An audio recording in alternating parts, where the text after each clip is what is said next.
When I was at school, I was petrified of telling people that I was a Christian.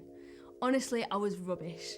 I remember in one of my first history classes, the teacher asked everyone to put their hand up who went to church. And there was this other girl who'd been to my church a few times, and we kind of looked at each other, and the look said, "I won't tell if you don't." And so neither of us put our hands up. Honestly, I felt so bad afterwards, like I'd really let God down. A little while later, I was quite good friends with this other girl, but I hadn't told her that I was a Christian yet or that I went to church.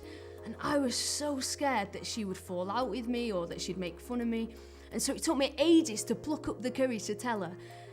And eventually I said to her, "Look, I've got something to tell you, but you might fall out with me about it." Honestly, I have no idea what thoughts were running through her mind. What have I done, or what have I done to upset her? And when I eventually told her, she wasn't bothered at all, and she didn't understand what all the fuss was about. Maybe you feel a bit like that when you're sharing your faith with your friends too. Or maybe you're the opposite, and actually you're really confident and bold in sharing your faith. That's great if you are. However you feel about sharing your faith, it's important to remember that the Holy Spirit is with us and He will empower us to be His witnesses.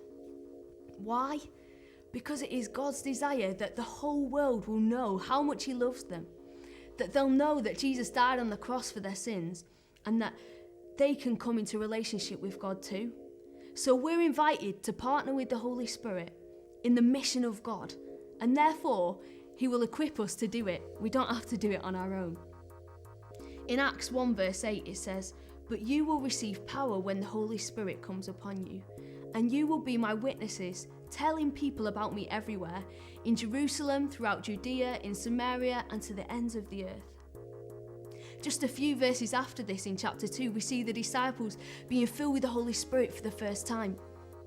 And Peter's there, who's just an ordinary fisherman, and he begins to preach to the crowds. Now remember, he's not educated, and just a few weeks before this, he denied even knowing Jesus.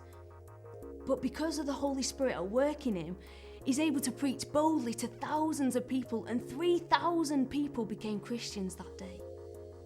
Now, if the Holy Spirit can take Peter and empower him to witness to others, He can definitely use us too. You don't have to be the cleverest person or know the Bible back to front. You don't have to have all the answers.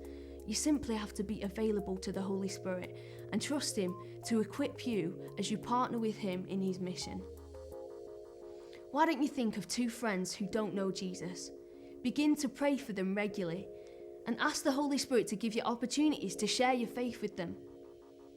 Also ask Him for the courage to take those opportunities and the right words to say at the right time. And watch as God begins to do in and through you amazing things as you step out in faith.